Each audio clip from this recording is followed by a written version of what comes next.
How now, Master Touchstone? How like you this shepherd's life? Truly, shepherd, in respect of itself, it is a good life. But in respect that it is a shepherd's life, it is not. Now, in respect that it is solitary, I like it very well. But in respect that it is private, it is a very vile life. Now, in respect that it is in the fields, it pleaseth me well. But in respect that it is not in the court, it is tedious. As it is a spare life, look you, it fits my humour well. But as there is no more plenty in it, it goes against my stomach.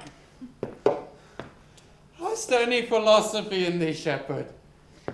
No more, but the more a man sickens, the less it is he is. And he that wants money, means, and content are without 3 good friends. And that a property of rain is to wet, and fire to burn, and good pasture makes fat sheep. And that a great cause of the night is a lack of the sun. And he that learneth no wit, by art nor nature, may complain of poor breeding, or comes of a very dull kindred. Such a one is a natural philosopher. Wast ever in court, shepherd? No, truly. Oh, thou art damned. Nay, I hope. Truly, thou art damned, like an ill-roasted egg, all on one side. For not being a court, your reason. If thou never wast at court, thou never sawest good manners. If thou never sawest good manners, thy manners must be wicked, and wickedness is sin, and sin is damnation. Thou art in a parlous state, shepherd. Not a whit, Touchstone. Why, those that are good manners in the court are as ridiculous in the country as behaviours of the country is most mockable at court. You told me you salute not at court, but to kiss your hands. Ew. Such a courtesy would be uncleanly in the country if courtiers were shepherds. Instance, briefly, instance, come. We are still handling our yos, and their fells, you know, are greasy. Do not your courtiers' hands sweat? And is not the grease of a mutton as wholesome as the sweat of a man? Shallow, shallow. A better instance, I say. Come. Our hands are hard. Your lips will feel them the sooner. Shallow again, a more sounder instance. Come. And they're often tarred over after the surgery of our sheep. And would you have a kiss tar? Ooh. A courtier's hands are perfumed with civet. Most shallow man, thou worm's meat in respect of a good piece of flesh indeed. Learn of the wise and perpend. Civet is of a baser birth than tar, the very uncleanly flux of a cat. Mend the ship, mend the instant, shepherd. You have too courtly a wit for me. I'll rest. Wilt thou rest, damned? God help thee, shallow man. God make incision in thee, thou art raw. Sir, I am a true labourer. I earn that I eat, get that I wear. Owe no man hate, envy no man's happiness, am glad of another man's good, and content with my own harm. And the greatest of my prides is to see my ewes graze and my lambs suck. Oh, well, that is another simple sin in thee. To offer to make your living from the copulation of cattle. I hear. To be a bawd to a bellwether. To betray a she-lamb of 12 months to a cracket-pated cockily all round. Here. Out of all reasonable match. If thou beest not damned for this, the devil himself will have no shepherds. I cannot see how else thou should escape. Here comes young Master Ganymede, my new mistress's brother. From the east to western Ind, no jewel is like Rosalind. Her worth being mounted on the wind, through all the world bears Rosalind. All the pictures fairest lined are but black to Rosalind. Let no fair be kept in mind, but the fair of Rosalind.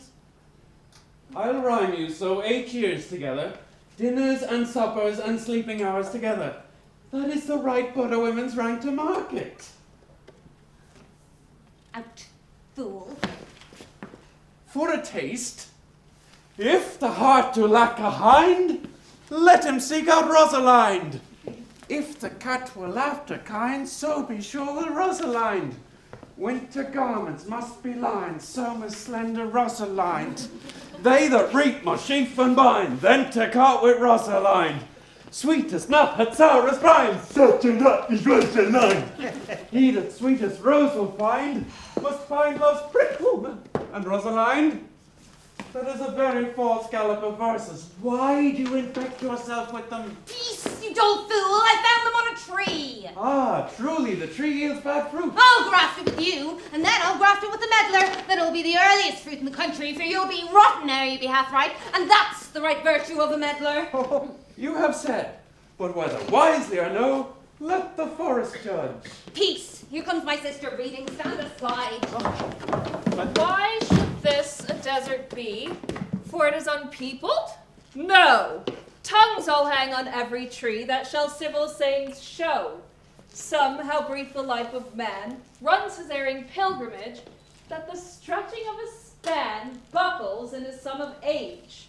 Some of violated vows twixt the souls of friend and friend, but upon the fairest bows, or at every sentence end, will I, Rosalinda, write, teaching all that read to know the quintessence of every sprite heaven would in little show. Oh, most gentle pulpiter, what tedious homily of love have you wearied your parishioners withal, and never cried, have patience, good people. How now? Back, friends. Shepherd, go off a little. Go with him, sirrah. Come, shepherd, let us make an honourable retreat. Not with bag and baggage, but with scrip and scrippage.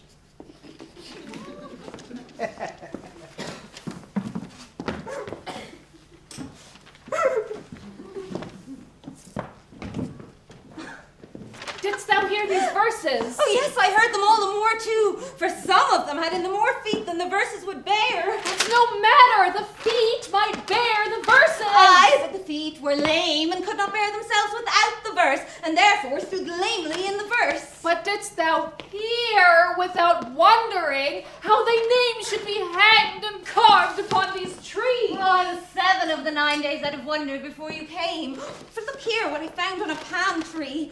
I was never so berhymed since Pythagoras' time that I was an Irish rat, which I can hardly remember. Trow you who hath done this, Is it a man? and a chain that you once wore about his neck. Change you color. I prithee who? Oh, Lord, Lord, it is a hard matter for friends to meet, but mountains may be removed with earthquakes and so encountered. Nay, but who is it? Is it possible? Nay, I prithee now with most petitionary vehemence, tell me who it is. Oh, wonderful, wonderful, and most wonderful, wonderful, and yet again wonderful, and after that out of all hoping. And my complexion, dost thou think though I am comparisoned like a man, I have a doublet and hose in my disposition? Oh, 1 inch of delay more as a South Sea of discovery. I prithee, tell me who it is, quickly, and speak apace. Oh, once thou couldst stammer that thou might pour this concealed man out of thy mouth as wine comes out of a narrow-mouthed bottle, either too much at once, or none at all. Oh, I prithee, take the cork out of thy mouth, that I may drink thy tidings. So you may put a man in your belly. Is he of God's making? What manner of man? Is his head worth a hat, or his chin worth a beard? Nay, he hath but a little beard. Well, God will send more if the man be thankful. Oh, let me stay the growth of his beard if thou delay me not the knowledge of his chin. It is young Orlando that tripped up the wrestler's heels in your heart both in an instant. Nay, but the devil take mocking. Speak, sad brow and true maid. Faith, coz, 'tis he. Orlando. Orlando! Alas, the day, what will I do with my doublet and hose? Or what did he when thou sawest him? What said he? How looked he? Wherein went he? What makes he, or did he ask for me? Where remains he? How parted he with thee? And when shalt thou see him again? Answer me in one word. You must borrow me Gargantua's mouth first. 'Tis a word too great for any mouth of this age's size to say aye and no to any of these particulars is more than to enter in a catechism. But does he know that I am in this forest and in man's apparel? Oh, he wrestled? I found him under a tree like a dropped acorn. Oh, it may well be called Jove's tree when it drops forth such fruit. Give me audience, good madam. Proceed. There he lay, stretched along like a wounded knight. Oh, though it be a pity to see such a sight, it well becomes the ground. Cry hollow to thy tongue, I prithee, it crevets unseasonably. He was furnished like a hunter. Ominous, he comes to kill my heart. I would sing my song without a burden, thou bring'st me out of tune. Do you not know I am a woman when I think I must speak? Sweet, say on. Oh, you bring me out. Soft! Comes he not here? 'Tis he. Slink by and note him. Thank you for your company, but good faith I had as lief be myself alone. And so would I, and yet for fashion's sake, I thank you too for your society. God be with you. Let's meet as little as we can. I do desire we may be better strangers. I pray you, mar no more trees with writing love songs in their barks. I pray you mar no more of my verses with writing love songs, with reading them ill-favouredly. Rosalind is your love's name. Yes, just. I do not like her name. There was no thought of pleasing you when she was christened. What stature is she of? Just as high as my heart. Ah! You're full of pretty answers. Are you not acquainted with goldsmiths' wives that have conned them out of rings? Not so, but I answer you right painted cloth from whence you have studied your questions. Oh, you have a nimble wit. Methinks it was made of Atlantis hills. Won't you sit down with me and we two will rail against our mistress the world and all our misery? I will chide no breather on the world but myself, against whom I know most faults. Your worst fault is to be in love. 'Tis a fault I would not change for your best virtue. I'm weary of you. By my troth, I was seeking a fool when I found you. He's drowned in the brook. Look but in and you shall see him. There I shall see mine own figure. Which I take to be either a fool or a cipher.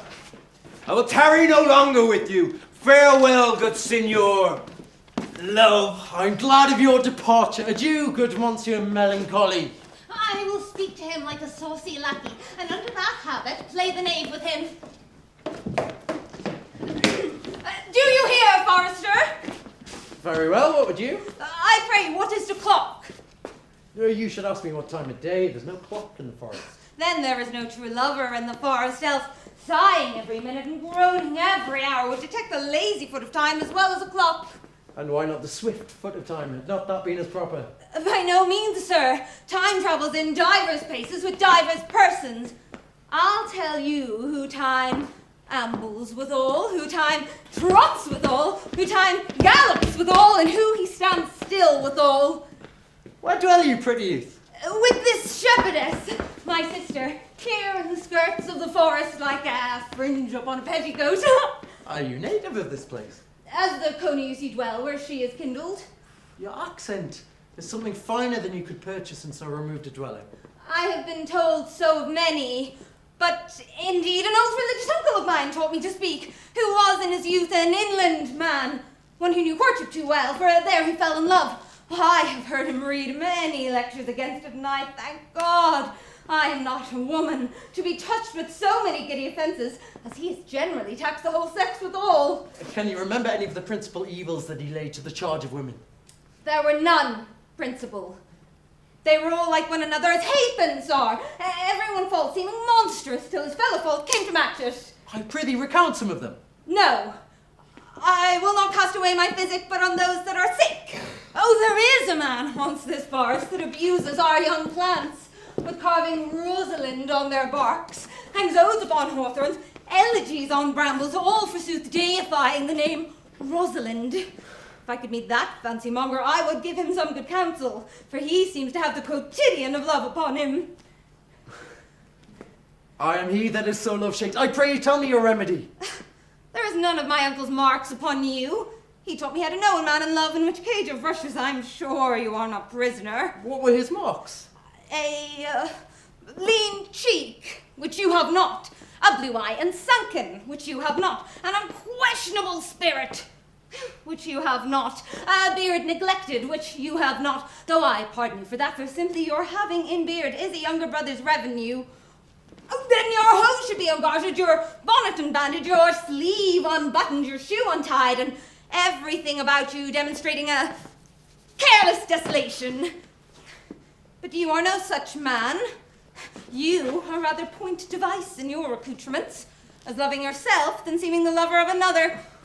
Fair youth, I could make thee believe I love. Me believe it. You may soon make her that you love believe it, which I warrant. She is apter to do than confess she does. This is one of the points in the which women still give the lie to their consciences. But in good sooth, are you he that hangs the verses on the trees wherein Rosalind is so admired?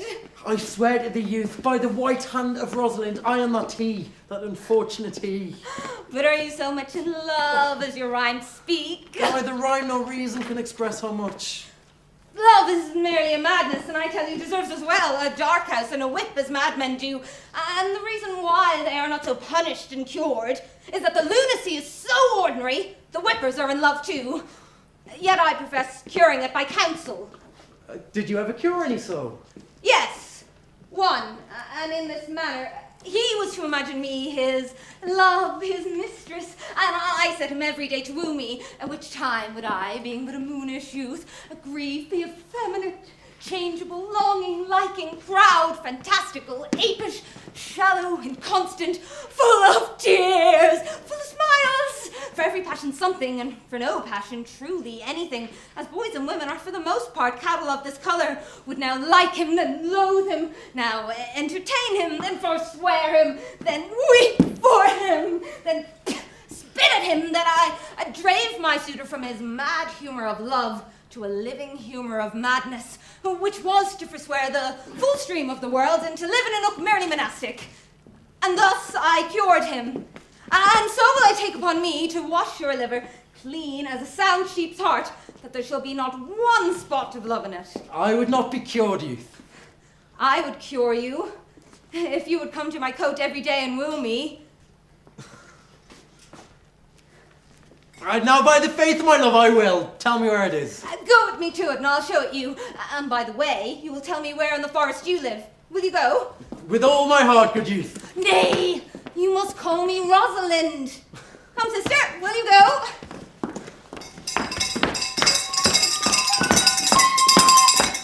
Come apace, good Audrey. I will fetch up your goats, Audrey.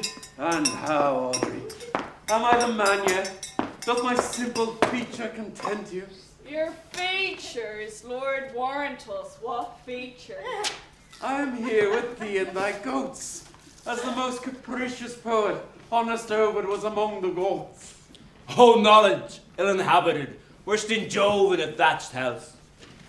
When a man's verse cannot be understood, nor a man's good wit seconded with a forward child understanding, it strikes a man more dead than a great reckoning in a small room. Truly, I would the gods had made thee poetical. I do not know what poetical is. Is it honest, indeed, in word? Is it a true thing? No, truly. For the most honest poetry is the most feigning. And lovers are given to poetry, and what they do swear in poetry may be said as lovers, they do feign. Do you wish then that the gods made me poetical? I do, truly. For thou swearest me thou art honest. Now if thou wert a poet, I might have some hope that it is fame. Would you make me honest? No, truly. Unless thou art hard favoured. For to have honesty coupled to beauty is to have honey as sauce to sugar. A material fool. Well, I'm not fair, though I thank the gods that make me honest. Truly. And to cast away honesty upon a foul slut is to put good meat into an unclean dish. I am not a slut, though I thank the gods that I am foul. Well, praise be the gods for their foulness. Sluttishness will come hereafter. Be that as it may, I will marry thee. And to that end, I have been with Sir Oliver Martext, vicar of the next village, who hath promised to meet me in this place of the forest, and to couple us. I fancy this meeting. Well, the gods give us joy. Amen. A man may, if you're of a fearful heart, stagger in this attempt. For here we have no temple but the woods, no assembly but the horn beasts. But what though? Courage. As horns are odious, they are necessary. It is said, many a man knows no end of his goods, right? Many a man has good horns and knows no end of them. Well, that is the dowry of his wife, 'twas none of his own getting. Horns? Even so. Poor men alone? No, no, even the noblest deer hath them huge as the rascal. Is the single man therefore blessed? No. As the wall town is more worthier than the village, so is the forehead of a married man more honourable than the bare brow of a bachelor. And by how much is defence better than no skill? By so much as a horn is more precious than to want.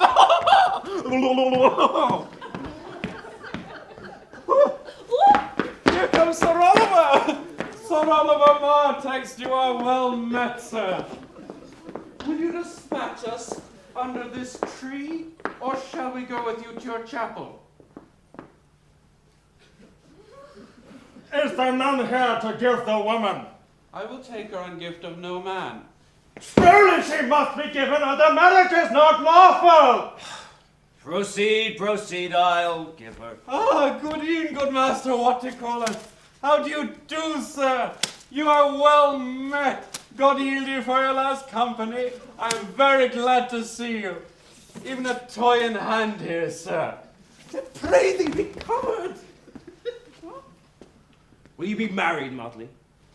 As the ox hath his bows, sir, the horse his curves, the falcon her bells, so hath man his desires. And as pigeon's bills, so wedlock would be nibbling. And will you, a man of your breeding, be married under a bush like a beggar? Get you to church and have a good priest who can tell you what marriage is. This fellow would but join you together as they do wainscot. Then one of you will prove a shrunk panel, and like green timber, war. I am not in the mind, but it were better to be married of him than of another. For he is not like to marry me well, and not being well married will give me an excuse hereafter to leave my wife. Go thou with me and let me counsel thee. Come, sweet Audrey. Huh? We must be married, or we must live in bawdry. Farewell, good Master Oliver. Not, oh sweet Oliver, oh brave Oliver, leave me not behind thee, but wind away, be gone, I say, I will not do any with thee. 'Tis no matter. Ne'er the fantastical knave of them all shall flout me out of my calling.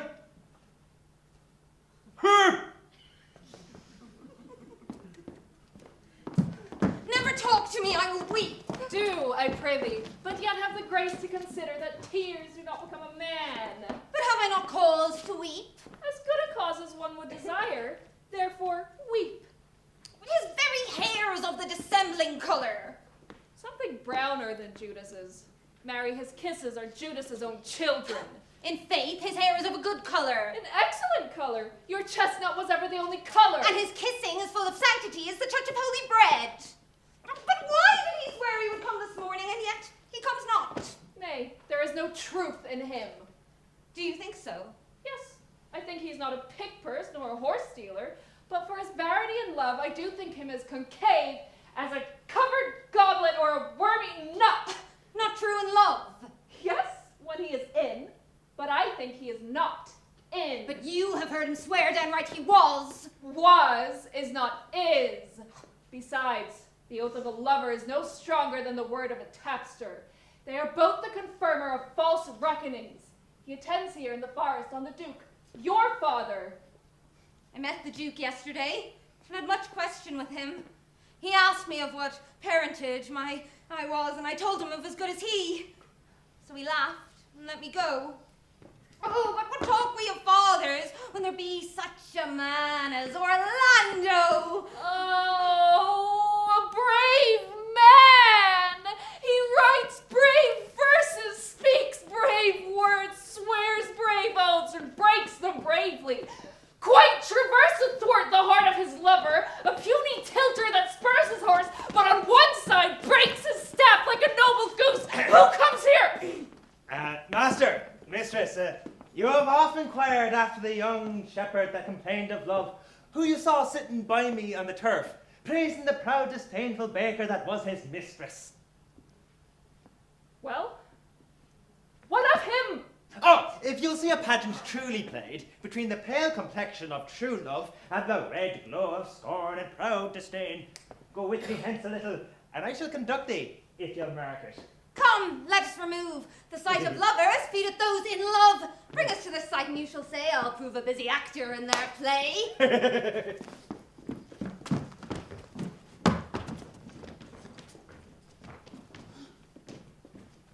Sweet Phoebe, do not scorn me, do not, Phoebe. Say that you love me not, but say not so in bitterness. The common executioner whose heart the accustomed sight of death makes hard, falls not on axe upon the humbled neck, but first begs pardon. Will you sterner be than he that dies and lives by bloody drops? I would not be thy executioner. I fly thee, for I would not injure thee. Thou tellest me there is murder in mine eyes.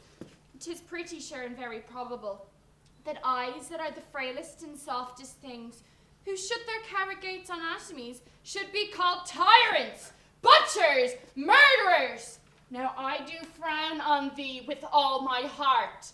And if mine eyes can wound, now let them kill thee. Why counterfeit to swoon? Why now fall down? And if thou canst not, oh, for shame, for shame. Lie not to say mine eyes are murderers. Now show the wound mine eyes had made in thee. There is no force in eyes that can do hurt.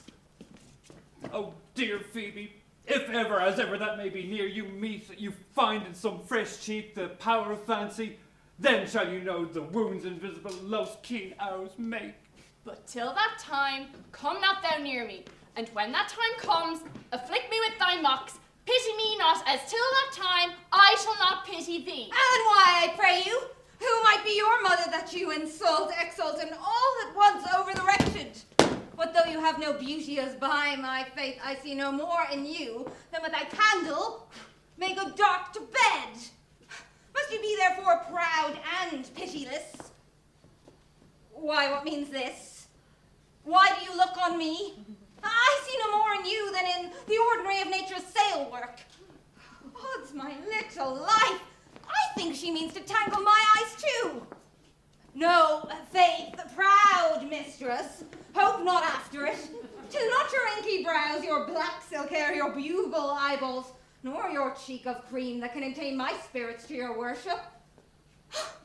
You foolish shepherd, wherefore do you follow her like foggy said tossing with wind and rain? You are 1,000 times a properer man than she a woman. 'Tis such fools as you that make the world full of ill-favored children. 'Tis not her glass, but you that flatters her, and out of you she sees herself more proper than any of her lineaments can show her. But, mistress, know yourself. Down on your knees and thank heaven fasting for a good man's love. For I must tell you friendly in your ear, sell when you can. You are not for all markets. Cry the man mercy. Love him, take his offer. Foul is most foul, being foul to be a scoffer. So, take her to thee, shepherd. Very well. Sweet youth, I pray you chide a year together. I'd rather hear you chiding this man woo. He's fallen in love with your foulness, and she'll fall in love with my anger. If it be so, as fast as she answers these with frowning looks, I'll sauce her with bitter words. Why look you so upon me? For no ill will I bear you. I pray you, do not fall in love with me, for I'm falser than vows made in wine.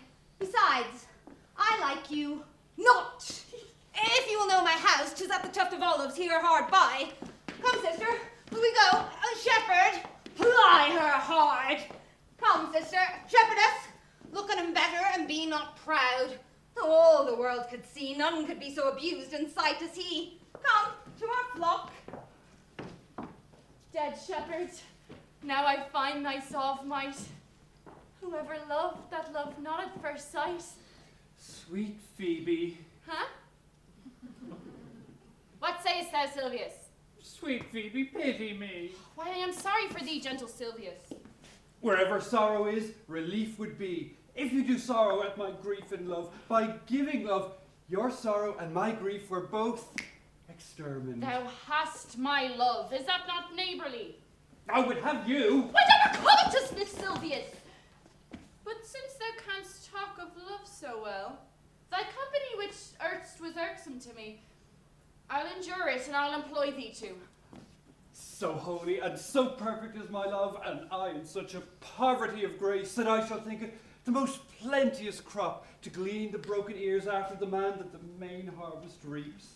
Loose now and then a scattered smile, and that I live upon. Knowest thou the youth that spoke to me erewhile? Not very well, though I've met him oft, and he had bought the bound and the colleges that the old Carlet once was master of. Think not that I love him, though I ask for him. 'Tis but a peevish boy, and yet he talks well. But what care I for words? Yet words do well when he that speaks them pleases those that hear. He was a pretty youth, not very pretty, and sure he's proud, and yet his pride becomes him. He'll make a proper man. The best thing in him is his complexion, and faster than his tongue did make offence, his eye did heal it up. He is not very tall, but for his years he's tall. His leg is but so, and yet 'tis well. There be some women, Silvius, had they marked him in parcels as I did, would have gone near to fall in love with him. But for my part, I love him not, nor hate him not. And yet I have more cause to hate him than to love him, for what had he to do to chide at me? He said my eyes were black, and my hair black, and now I am remembered, scorned at me. I marvel why I answered not again. But that's all one. Omissions is no quittance. I'll write to him a very taunting letter, and thou shalt bear it. Wilt thou, Silvius? Phoebe, with all my heart. I'll write it straight. The matter is in my head and in my heart. I will be bitter and passing short. Go with me. Silvius!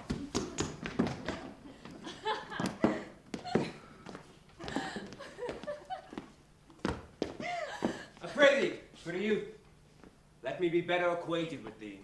They say you are a melancholy fellow. I am so. I do love it better than laughing. Those that are in the extremity of either are abominable fellows and betray themselves to every modern censure worse than drunkards. Why? 'Tis good to be sad and say nothing. Why then 'tis good to be a post. I have neither the scholar's melancholy, which is emulation, nor the musician's, which is fantastical, or the courtier's, which is proud, or the soldier's, which is ambitious, or the lawyer's, which is politic, or the lady's, which is nice, or the lover's, which is all of these. But it is a melancholy of mine own, compounded of many simples, extracted from many objects. Indeed, the sundry computation of my travels, in which my often rumination wraps me in a most humorous sadness. A traveller. By my faith, you have great reason to be sad. I fear you have sold your own lands to see other men's. Then to have seen much and to have nothing is to have rich eyes and poor hands. Yes, I have gained my experience. And your experience makes you sad. I'd rather have a fool to make me merry than experience to make me sad, and to travel for it too. Good day and happiness, dear Rosalind. Nay, nay. God be with you. You, talking blank verse. Farewell, monsieur traveller. Look you lisp and wear strange suits. Disable all the benefits of your own country. Be out of love with your nativity, and almost chide God for making you the very countenance you are, or else I would scarce think you have swam in a gondola. Why, how now, Orlando? Where have you been all this while? You, a lover, and you serve me such another trick never come in my sight more. My fair Rosalind, I come within an hour of my promise. Break an hour's promise in love. He that will divide a minute into 1,000 parts and break but a part of the 1,000th part of a minute in the affairs of love. May be said of him that you'd have clapped him over the shoulder, but I'll warrant him heart whole. Pardon me, dear Rosalind. Nay, and you be so tardy. Come no more in my sight. I'd as lief be wooed of a snail. Of a snail? Aye, of a snail. For though he comes slowly, he carries his house on his head. A better jointure, I think, than you make a woman. Besides, he brings his destiny with him. What's that? Why, horns, which such as you are fain to be beholding to your wife for. But he comes armed in his fortune and prevents the slander of his wife. Virtue is no hornmaker, and my Rosalind is virtuous. And I am your Rosalind. It pleases him to call you so, but he had the Rosalind of a better leer than you. Come, woo me, for now I'm in a holiday humor and like enough to consent. What would you say to me now when I were your very, very Rosalind? I would kiss before I spoke. Oh, nay, you had better speak first. And when you are gravelled for lack of matter, you might take occasion to kiss. Very good orators, when they are out, they will spit. And for lovers lacking, God warrant us, matter the cleanliest shift is to kiss. How if the kiss be denied? And then she puts you to entreaty, and there begins new matter. Who could be out being before his beloved mistress? Marry, that should you. If I were your mistress, or I should think my honesty ranker than my wit. What of my suit? I'm not out of your apparel, and yet out of your suit. Am I not your Rosalind? I take some joy to say you are, because I would be talking of her. Well then, in her person, I say, I shall not have you. Then in mine own person I die. No faith, die by attorney. The poor world is almost 6,000 years old, and in all that time there was never any man died in his own person. That elicit a love cause. Troilus had his brains dashed out with a Grecian club, though he did what he could to die before, and he is one of the patterns of love. Leander, oh, he would have lived many a fair year, though hero turned none, had it not been for a hot midsummer night. For a good youth, he went but forth to wash in the Hellespont, and being taken with cramp, was drowned. But the foolish chroniclers of that age found it was hero of Sestos. These are all lies. Men have died from time to time, and worms have eaten them, but not for love. I would not have my right Rosalind of this mind, for I protest her frown might kill me. Oh, by this hand, it will not kill a fly. But come, now I'll be your Rosalind in a more coming on disposition, and ask me what you will. I will grant it. Then love me, Rosalind. Yes, faith will I, Fridays and Saturdays and all. And wilt thou have me? Aye, and 20 such. What sayest thou? Are you not good? I hope so. Why then can one desire too much of a good thing? Come, sister, you will be the priest and marry us. Give me your hand, Rolando. Pray thee, marry us. I cannot say the words. You must begin, will you, Orlando? Go to. Will you, Orlando, have to wife this Rosalind? I will. Aye, but when? Why now, as fast as she can marry us? Then you must say, I take thee, Rosalind, for wife. I take thee, Rosalind, for wife. I might ask for your commission, but I do take thee, Orlando, for my husband. There's a girl goes before the priest, and certainly a woman's thoughts runs before her actions. So do all thoughts, they are winged. Now tell me, how long would you have her after you possessed her? Forever and a day. No, say the day without the ever. No, Orlando. Men are April when they woo, December when they wed. Maids are May when they are maids, but the sky changes when they are wives.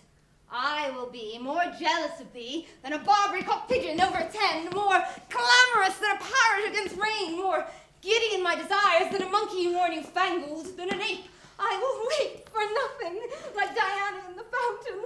And I will do that when you are disposed to be merry. I will laugh like a hyena, and that when thou art inclined to sleep. But will my Rosalind do so? By my life she will do as I do. Oh, but she is wise. Else she could not have the wit to do so, the wiser, the waywarder. Make the doors upon a woman's wit, 'twill out the casement. Shut that, 'twill out the keyhole. Stop that, 'twill fly with the smoke out of the chimney. A man that had a wife with such a wit, you might say, wit with a wilt. Nay, you might keep that check for it till you met your wife's wit, going to your neighbour's bed.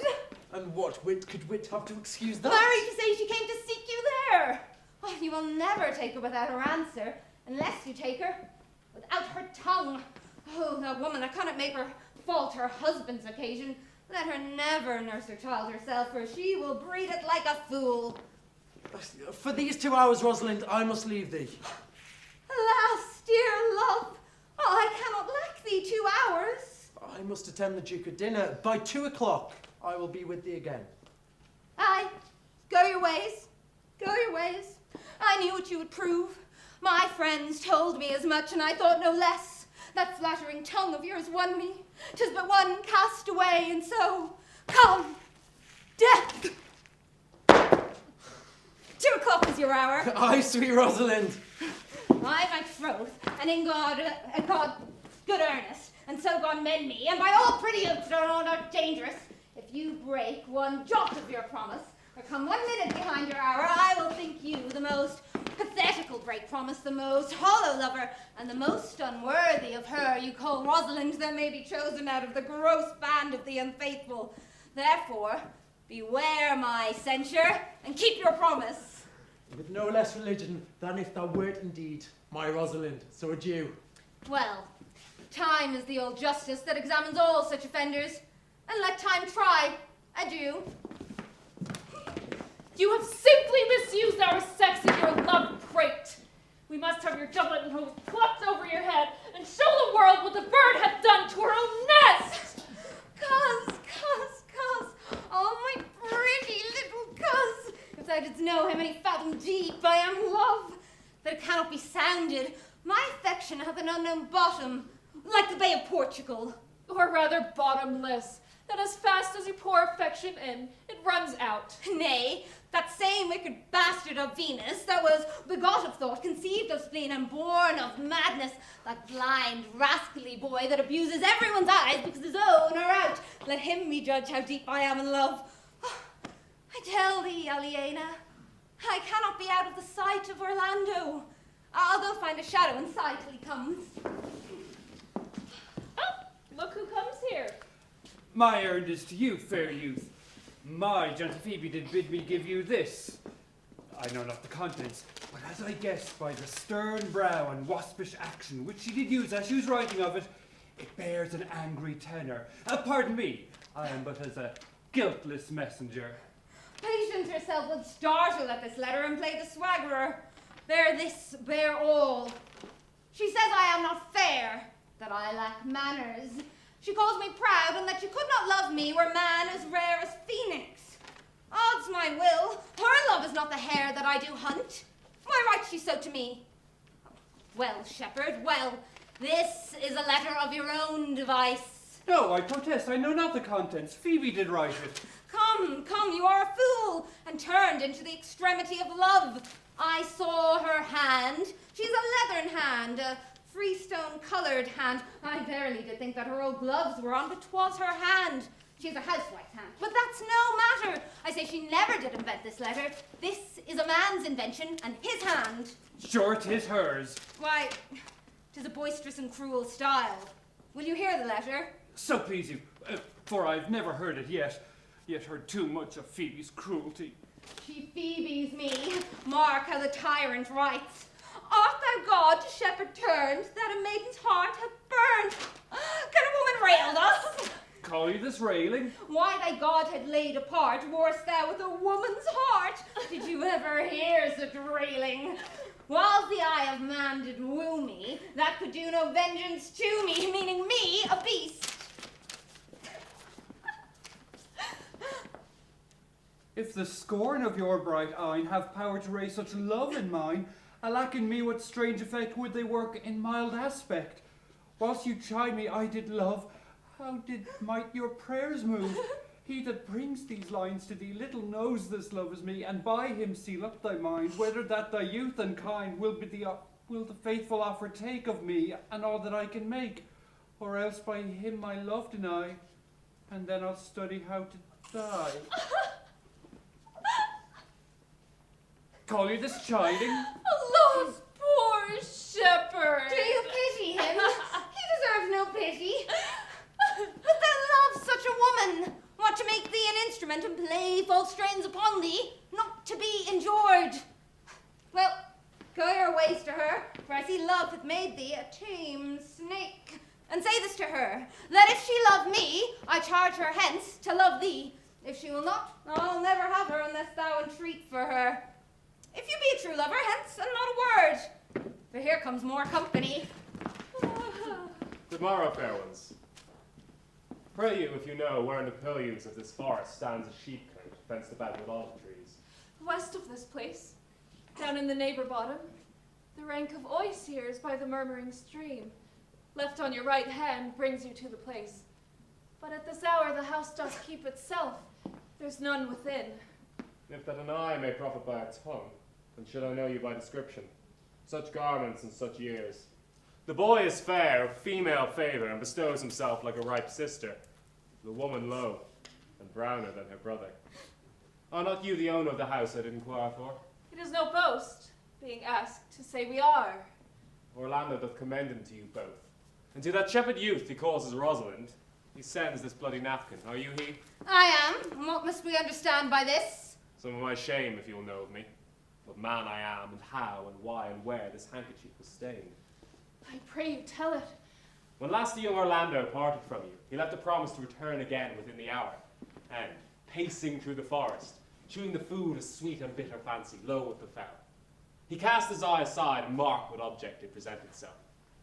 Under a tree, whose boughs were mossed with age, and high top bald of dry antiquity, a wretched, ragged man lay sleeping on his back.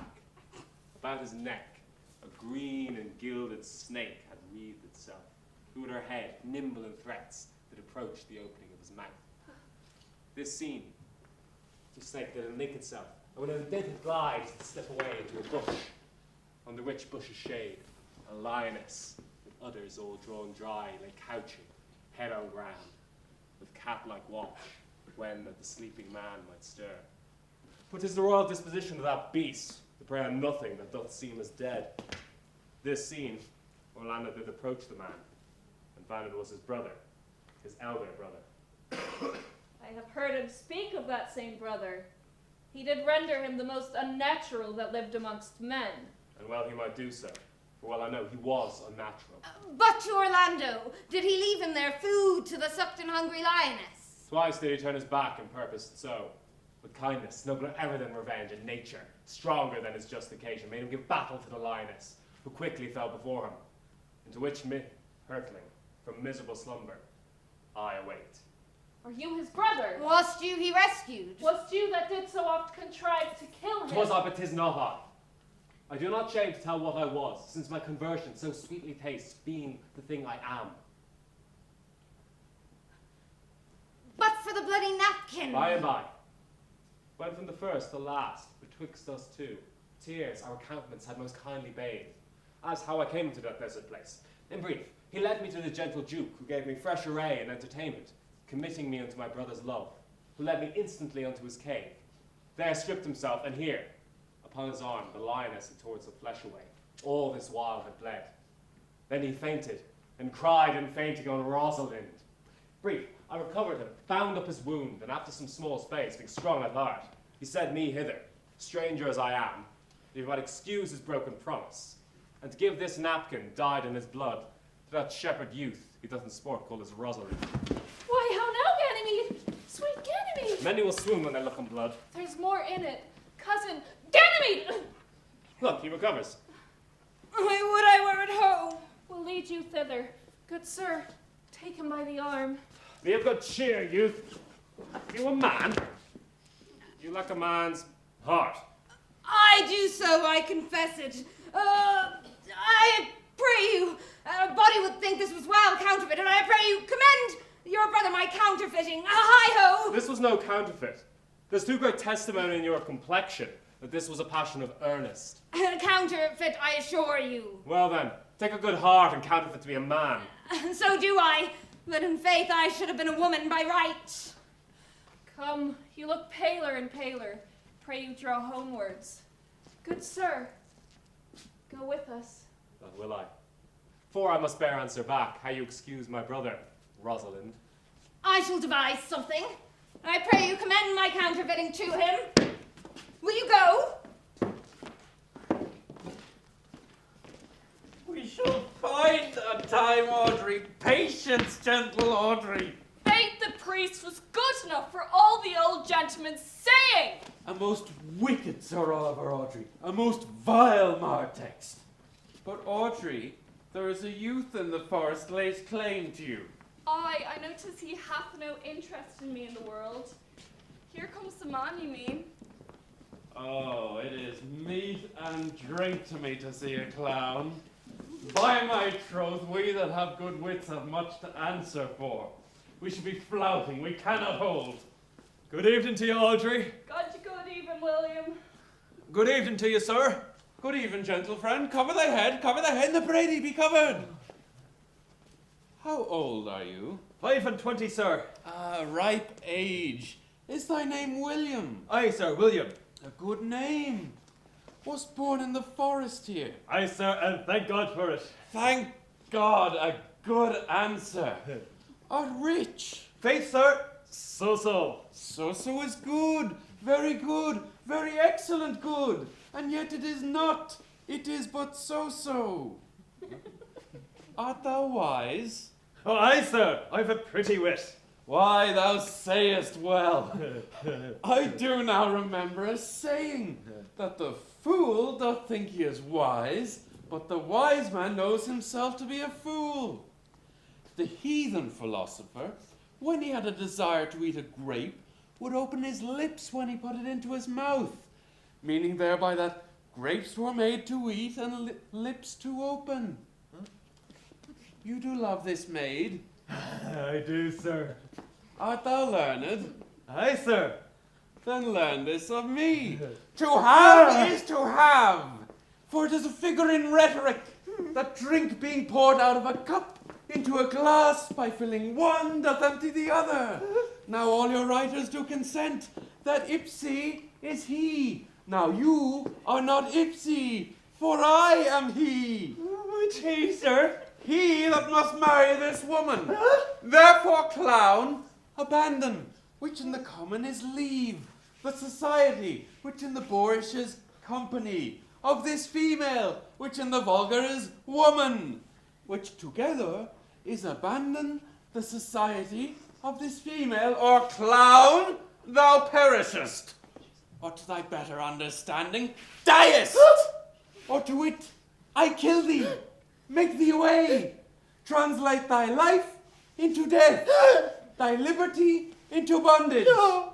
I will deal in poison with thee, or in bastinado, or in steel. I will run thee with policy. I will ban thee with the infection. I will kill thee 150 ways. Therefore tremble and depart.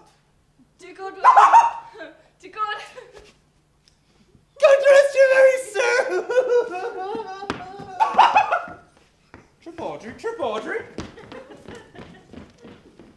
Is it possible that on so little acquaintance you should like her, and that but seeing her you should love her, and loving woo, and wooing she should grant, and will you persevere to enjoy her? Neither call it question the giddiness of it, the small acquaintance, the poverty of her, why, sudden wooing nor her sudden consenting. But say with me, I love Aliena. Say with her that she loves me. Consent with both that we may enjoy each other. It will be to your good. For my father's house and all the revenue that was old Sir Rowland's will I estate upon you, and here live and die a shepherd. You have my consent, and let your wedding be tomorrow. Thither will I invite the Duke and all his contented followers. But go you and prepare Aliena, for look you, here comes my Rosalind. God save you, brother. And you, fair sister. Oh, my dear Orlando, how it grieves me to see thee wear thy heart in a scarf. It is my arm. I thought thy heart had been wounded with the claws of a lion. Wounded it is, but with the eyes of a lady. Oh, did your brother tell you I counterfeited to swoon when he showed me your handkerchief? Aye, and greater wonders than that. Oh, I know where you are. Nay, 'tis true. There was never anything so sudden but the fighting of two rams and Caesar's thrasonical brag of I came, saw, and overcame.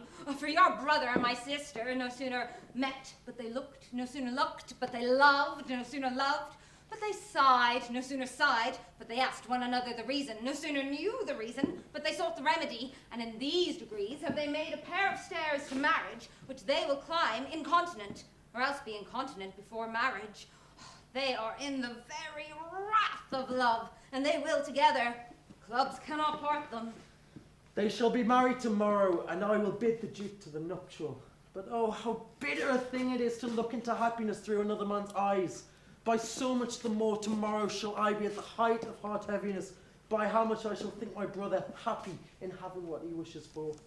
Why then, tomorrow I cannot serve your turn for Rosalind. I can live no longer by thinking. Oh, weary you then no longer with idle talking. Know of me then, for now I speak to some purpose. That I know you are a gentleman of good conceit. I speak not this that you should bear a good opinion of my knowledge, insomuch I say I know you are. Neither do I labour for a greater esteem than by some little measure draw belief from you. Believe then, if you please, that I can do strange things. I have since I was 3-year-old conversed with a magician, most profound in his art and yet not damnable. If you do love Rosalind so near the heart as your gesture cries it out, when your brother marries Aliena, shall you marry her? I know into what straits of fortune she is driven, and it is not impossible to me, if it appear not inconvenient to you, to set her before your eyes tomorrow, human as she is, and without any danger. Speakest thou in sober meaning? By my life I do, which I tender dearly, though I say I am a magician. Therefore, put you in your best array, bid your friends, for if you will be married tomorrow, you shall, and to Rosalind if you will. Look, here comes a lover of mine, and a lover of hers. Yes! Oh. You have done me much ungentleness to show the letter that I writ to you. I care not if I have. It is my study to seem despiteful and ungentle to you. You are there, followed by a faithful shepherd. Look upon him, love him. He worships you. Good shepherd, tell this youth what 'tis to love. It is to be all made of sighs and tears, and so am I for Phoebe. And so am I for Ganymede. So am I for Rosalind. And I for no woman. It is to be all made of faith and service, and so am I for Phoebe. And so am I for Ganymede. And so am I for Rosalind. And I for no woman. It is to be all made of fantasies, all made of passions, and all made of wishes, all adoration, duty, and observance, all humbleness, all patience and impatience, all purity, all trial, and all obedience. And so am I for Phoebe. And so am I for Ganymede. So am I for Rosalind. And I for no woman. If this be so, why blame you me to love you? If this be so, why blame you me to love you? If this be so, why blame you me to love you? Who do you speak to? Why blame you me to love you? To her that is not here nor doth not hear. Pray no more of this. 'Tis like the howling of Irish wolves against the moon. I will help you if I can. I would love you if I could. Tomorrow, meet me all together. I will marry you, if ever I marry woman, and I'll be married tomorrow. I will satisfy you, if ever I satisfy man, and you shall be married tomorrow. I will content you, if what pleases you contents you, and you shall be married tomorrow. What? As you love Rosalind, meet. As you love Phoebe, meet. And as I love no woman, I'll meet. Very well, I've left you commands. I'll not fail if I live. Nor I! Nor I. Tomorrow's the joyful day, Audrey. Tomorrow will we be married. I do desire it with all my heart, and I hope it is no dishonest desire to be a woman of the world.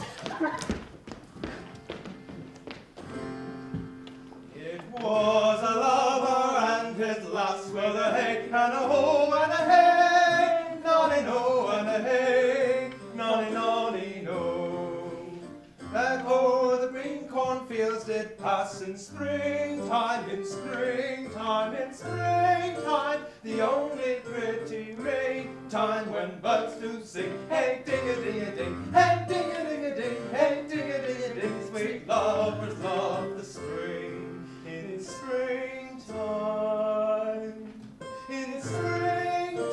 the only pretty ring time when birds do sing. Hey ding-a-ding-a-ding, hey ding ding, hey, ding-a-ding-a-ding, sweet lovers love the spring. Between the acres of the rye, with a hay and a hoe and a hay, noddy no and a hay, noddy noddy no. These pretty country folks would lie in springtime, in springtime, in springtime, the only pretty ring time when birds do sing. Hey, ding-a-ding-a-ding, hey, ding-a-ding-a-ding, hey, ding-a-ding-a-ding, sweet lovers love the spring, in springtime. In springtime, the only pretty ring time when birds do sing. Hey, ding-a-ding-a-ding, hey, ding-a-ding-a-ding, hey, ding-a-ding-a-ding, sweet lovers love the spring.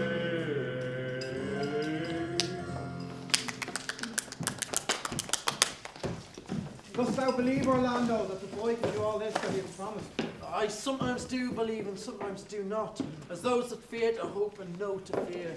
I do remember in this shepherd boy some lively touches of my daughter's favour. My lord, the first time that I ever saw him, methought he was a brother to your daughter. But, my good lord, the boy is forest born and hath been tutored in the rudiments of many great studies by his uncle, whom he reports to be a great magician, obscured in the circle of the forest. There's sure another flood to wars, and these couples are coming to the ark. Here comes a pair of very strange beasts, which in all tongues are called fools. Salutations and greetings to you all. Bid him welcome, my lord. This is the motley-minded gentleman I so often met in the forest. He'd been a courtier, he swears. Let any man who doubt that put me to my purgation. I have trod a measure. I have flattered a lady. I have been politic with my friend and smooth with mine enemy. I have undone 3 tailors. I have had 4 quarrels and like to afford 1. How was that taken up? Faith, we met and found the quarrel was upon the 7th cause. How? 7th cause? Good, my lord. Like this fellow. I like him very well. Ah, God heal you, sir. I desire you of the like. I press in here, sir, amongst the rest of the country copulatives, to swear and to forswear as marriage binds and blood breaks, a poor virgin, sir. An ill-favoured thing, sir, but mine own. A poor humour of mine to take that no man else will. Rich honesty dwells like a miser, sir, in a poor house, as your pearl in a foul oyster. Why, my faith, he is very swift and sententious. According to the fool's bolt and such dulcet diseases. For the 7th cause, how did you find the quarrel on the 7th cause? Upon a lie 7 times removed, where your body more seeming, Audrey. Oh. As thus, sir. I did dislike the cut of a certain courtier's beard. He sent me word if I saw that it was not well cut, he was in the mind that it was.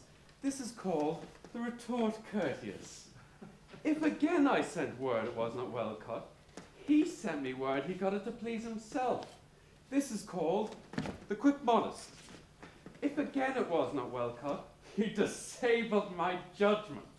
This is called the reply churlish. If again it was not well cut, he would answer, I spake not true. This is called the reproof valiant. If again it was not well cut, he would say, I lie. This is called couch-check quarrelsome. And so to the lie circumstantial and the lie direct. And how oft did you say his beard was not well cut? I durst not go further than the lie circumstantial, and he durst not give me the lie direct. And so we measured swords and parted. Can you nominate now in order the degrees of the lie? Oh, sir, we quarrel in print, by the book, as you have books for good manners. I will name you the degrees. First, the retort courteous. Second, the quick modest. Third, the reply churlish. Fourth, the reproof valiant. Fifth, the counter-check quarrelsome. Sixth, the lie with circumstance. Seventh, the lie direct. You may avoid all of these, but the lie direct. And you may avoid that too, with an if.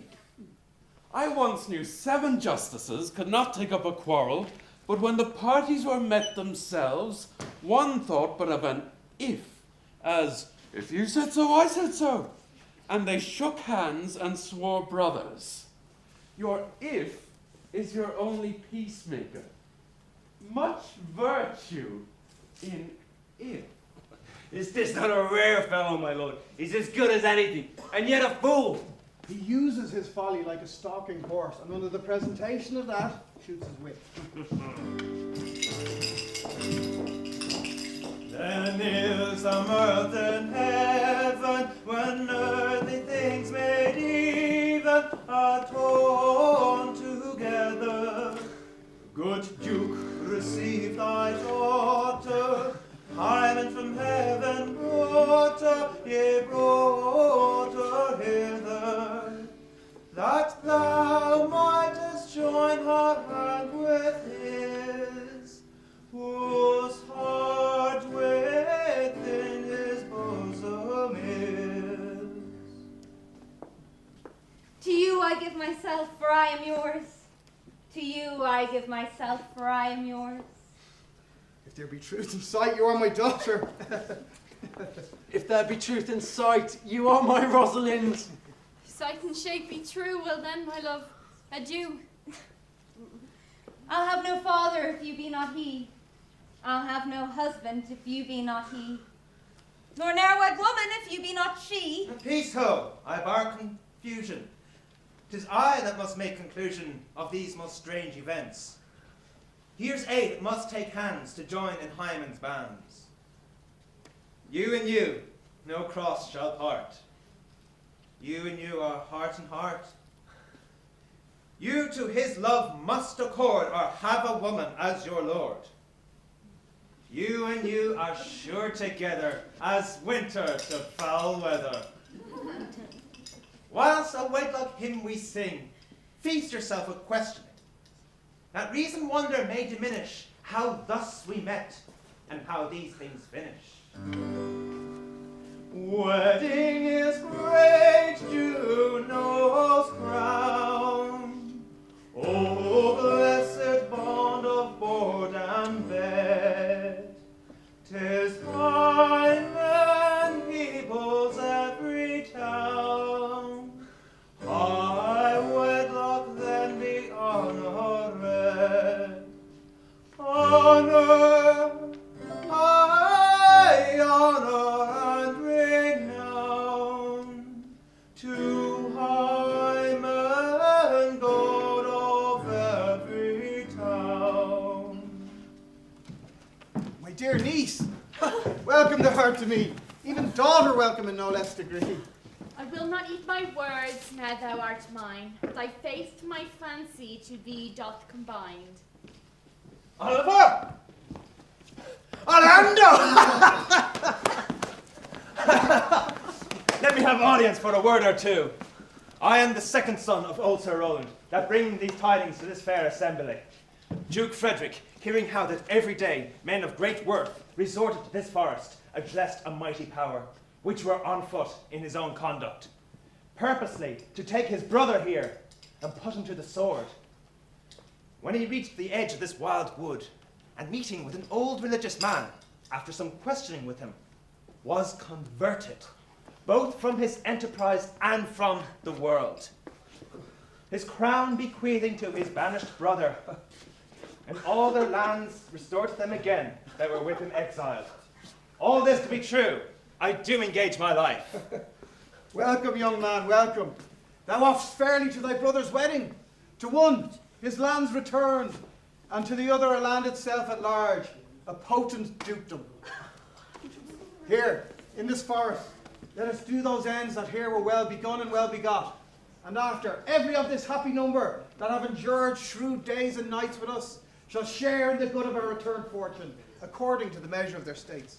Meantime, forget this new-fallen dignity, and fall into rustic melody. Play music, and you brides and bridegrooms all, with measures heaped in joy to the measures fall. Sir, if I heard you rightly, the Duke had put on a religious life and thrown into neglect a pompous court. He hath. To him I will. Out of these convertites there is much matter to be learned and heard. To you, your former honor I bequeath. Your patience and your virtue deserve it.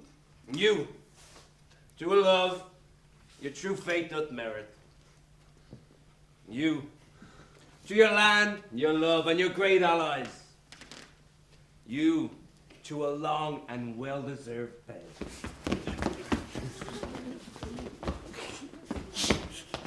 And you, to wrangling, for thy loving boy it is but 2 months victual. So to your pleasures, I am for other than dancing measures. Now stay, Jack, stay. To see no pastime, what you would have to know, I'll stay at your abandoned cave. Proceed, proceed, and we'll begin these rites as we do trust they'll end in true delights.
softly